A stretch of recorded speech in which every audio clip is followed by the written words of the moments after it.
अस्सलामुअलैकुम viewers, welcome to lectures by Waqas Aziz. हम sociology में कल्चर का टॉपिक स्टडी कर रहे हैं। मुख्तलिफ डायमेंशन से इसको स्टडी किया है। आइए ज़रा देखें किस किस डायमेंशन में स्टडी किया है। नोट, हर डायमेंशन से जो हमने कल्चर को स्टडी किया है तो अलग अलग वीडियोस में किया है। देखें, डेफिनीशन और एग्जांपल्स पे मैंने अलग वीडियो बनाई, डिस्क्रिप्शन में लिंक दे दूंगा। एलिमेंट्स ऑफ कल्चर उस पे मैंने अलग वीडियो बनाई, उसका भी मैं आपको डिस्क्रिप्शन में लिंक दे दूंगा। 8 एलिमेंट्स ऑफ कल्चर हमने डिस्कस किए। उसके बाद मटेरियल और नॉन मटेरियल कल्चर के ऊपर मैंने अलग वीडियो बनाई, डिस्क्रिप्शन में लिंक दे दूंगा। इनकल्चरेशन क्या होता है, इस पे मैंने वीडियो बनाई, डिस्क्रिप्शन में लिंक दे दूंगा। टाइप्स ऑफ नॉर्म्स, इस पे मैंने वीडियो बनाई। Folkways, mores, taboos, laws, customs, इसका भी मैं डिस्क्रिप्शन में लिंक दे दूंगा। अब आ जाए differences between norms and values, इसको डिस्कस करते हैं। नॉर्म्स क्या है, वैल्यूज क्या है, इनके दरमियान में डिफरेंसेस क्या है। देखें, नॉर्म्स कहते हैं rules and expectations that specify what people should and should not behave in various social situations. के ऐसे रूल्स और ऐसी एक्सपेक्टेशन सोसाइटी की जो आपके बिहेवियर को कंट्रोल करें और आपको कहें कि आपने ये करना है और ये नहीं करना, ठीक, उसे नॉर्म्स कहा जाता है। इसमें एक्सपेक्टेशंस होती हैं, इसके अंदर नॉर्म्स के अंदर डिक्टेशन होती है कि आपको बताया जा रहा होता है कि आपने क्या करना है क्या नहीं करना। आप समझ आए। वैल्यूज पे आए, principles that help you to decide what is right और wrong and what is morally acceptable. Values हम कहते हैं कि ऐसी जनरल जो यूनिवर्सल वैल्यूज हैं, जैसे कि ऑनेस्टी हो गया, ट्रूथफुलनेस हो गया, ट्रस्टवर्थीनेस हो गया, डिटरमाइंड बिहेवियर हो गया, हार्ड वर्किंग, टेलिंग ट्रूथ। अब ये ऐसी यूनिवर्सल प्रिंसिपल्स हैं, वैल्यूज हैं जो कि आपको हेल्प करती हैं कि आप खुद डिसाइड करें कि क्या चीज़ राइट है क्या रॉन्ग है, या आपको हेल्प करती हैं कि आप किसी के एक्शंस को इवेल्युएट करें कि क्या उसने सही एक्शन परफॉर्म किया या गलत किया। तो यहाँ पे डिक्टेशन उस तरह हार्ड सेंस में नहीं है जिस तरह के नॉर्म्स के अंदर हमें नजर आती है, क्योंकि यहाँ पे रूल्स होते हैं और एक्सपेक्टेशंस होती हैं सोसाइटी की। वहां पे आपके अपने ऊपर डिपेंडेंट है वैल्यूज की सेंस में, ठीक। अब आगे स्पेसिफिक गाइडलाइंस। जो नॉर्म्स हैं ये क्या है, स्पेसिफिक गाइडलाइंस है। मैंने आपको जब टाइप्स ऑफ नॉर्म्स का बताया तो वहां पे मैंने फोकवेज, मोर्स, उसमें मैंने बड़ा डिटेल में बताया कि ये स्पेसिफिक गाइडलाइंस होती हैं कि आपने किसी का मर्डर नहीं करना, आपने अपने वालिदैन को डिसरिस्पेक्ट नहीं करना, शराब नहीं पीनी, आपने जो है झूठ नहीं बोलना, आपने किसी को बुरे अल्फाज से नहीं बुलाना, ठीक। तो स्पेसिफिक गाइडलाइंस होती हैं।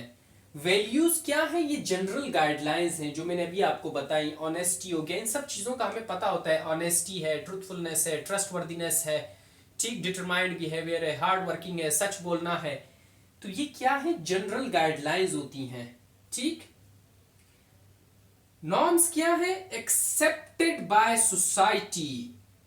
ये वो चीजें हैं, वो रूल्स हैं जो कि सोसाइटी एक्सेप्ट कर दे कि हाँ ये बिहेवियर आप कर सकते हो, या सोसाइटी कह दे कि ये बिहेवियर आपका गलत है, आप नहीं कर सकते ये एक्शन, ठीक। जो वैल्यूज होती हैं वो बिलीव्ड बाय एन इंडिविजुअल होती हैं। इंडिविजुअल के ऊपर होता है कि इंडिविजुअल किसी वैल्यू को कितना प्रेफरेंस देता है, ठीक। आपने कुछ लोग देखे होंगे, हार्ड वर्किंग होंगे, पंक्चुअल होंगे, रेगुलर होंगे, लेकिन उनमें एक नेगेटिव वैल्यू होगी कि वो कभी कभी झूठ बोलते होंगे, ठीक। अब इसके कंट्रेरी में एक और एग्जांपल देता हूं कि आपने ऐसा बंदा देखा होगा कि जो झूठ बोलता होगा, लेकिन वो बंदा ऑनेस्ट इन द सेंस कि वो किसी को धोखा नहीं देता होगा। झूठ उसने बोला है, अपने दोस्तों के साथ बोलता होगा, लेकिन वो इस तरह लोगों को धोखा नहीं देता होगा जिससे किसी का नुकसान हो सके, ठीक। तो फिर एक वैल्यू में डिफरेंस आ गया। एक और हम देखते हैं कि एक बंदा है, ज्यादा ऑनेस्ट है, ज्यादा उसके अंदर ये कि सच बोलता है, वो बंदा अपने वालिदैन की रिस्पेक्ट करता है, लेकिन लेजी है, एक नेगेटिव वैल्यू निकल आई। ठीक, तो ये क्या है, इंडिविजुअल के अपने ऊपर होता है कि वो कौन सी वैल्यू को ज्यादा प्रेफरेंस देता है। अब जो लेजी लोग होते हैं वो सारा दिन लेजी रहते हैं, नेगेटिव वैल्यू है उसको ज्यादा उन्होंने प्रेफरेंस दी हुई है। ठीक, अब आगे आए नॉर्म्स के ऊपर। Vary from society to society, norms vary करते हैं सोसाइटी टू सोसाइटी। मैंने आपको बताया था अगर आप मुस्लिम कल्चर के से बिलोंग करते हैं तो यहाँ पे शराब पीना हराम है। तो क्या है, मुस्लिम कल्चर का जो नॉर्म है वो अल्कोहल को क्या करता है, प्रोहिबिट करता है। लेकिन अमेरिकन कल्चर में एक सर्टन स्टेज के बाद 20 इयर्स के बाद आप शराब पी सकते हैं, यू आर अलाउड। तो वहां क्या है, अमेरिकन कल्चर का जो नॉर्म है वो डिफरेंट है। ठीक हो गया। वैल्यूज पे आए, vary from individual to individuals, values vary करती हैं। मैं हूं, आप है, कितने इंडिविजुअल्स हैं जिनको आप जानते हैं, आपके दोस्त हैं, आप देखिए उनके अंदर वैल्यूज वेरी करती होंगी। कुछ लोग क्या होंगे, ज्यादा एक्टिव होंगे, एनर्जेटिक होंगे, रेगुलर होंगे, पंक्चुअल होंगे। ठीक, कुछ लोग आप देखेंगे उनके अंदर नेगेटिव वैल्यूज होंगी, सुस्त होंगे, झूठ बोलते होंगे। ठीक, किसी के अंदर फिर मिक्स वैल्यूज आपको नजर आती होंगी कि हार्ड वर्किंग है, रेगुलर है, पंक्चुअल है, लेकिन कभी कभी झूठ बोलता है। ठीक, तो values individual to individual vary करती हैं। अब समझ आई बात की। अब नॉर्म्स के बारे में आगे लास्ट पॉइंट है कि ये डायरेक्ट गाइडेंस है। नॉर्म्स के अंदर क्या है, डायरेक्ट गाइडेंस है, आपको डिक्टेट किया जाता है कि ये करो और ये इससे दूर रहो। ये इनडायरेक्ट गाइडेंस है वैल्यूज की। ठीक, आपको पता होता है क्योंकि जनरल प्रिंसिपल्स होते हैं, आपको पता होता है कि ऑनेस्टी अच्छी चीज है। ठीक, इनडायरेक्ट गाइडेंस आपको दे रहा है कि आपको बताया हुआ है कि ऑनेस्टी अच्छी चीज है। अब आपके ऊपर है कि आप इस वैल्यू को अपने अंदर कितना स्ट्रेंथन करते हैं। ठीक, समझ आई। अब मैंने एक जनरल सी एग्जांपल लिखी है ऑनेस्टी की। ये एक वैल्यू है, आपको पता है कि ऑनेस्ट पर्सन होना अच्छी बात है। ठीक, लेकिन ये ऑनेस्टी नॉर्म कब बनता है, ये नॉर्म तब बनता है जब आप स्कूल में स्टूडेंट होते हैं और आपके ऊपर ये एग्जामिनेशन के रूल्स होते हैं कि अगर आपने चीटिंग की तो इसका मतलब आपका डिसऑनेस्ट बिहेवियर था जिसकी वजह से आपको पेपर से उठाया जा सकता है। तो एक एक्सपेक्टेशन आपके ऊपर आ गई कि आप चीटिंग नहीं करोगे।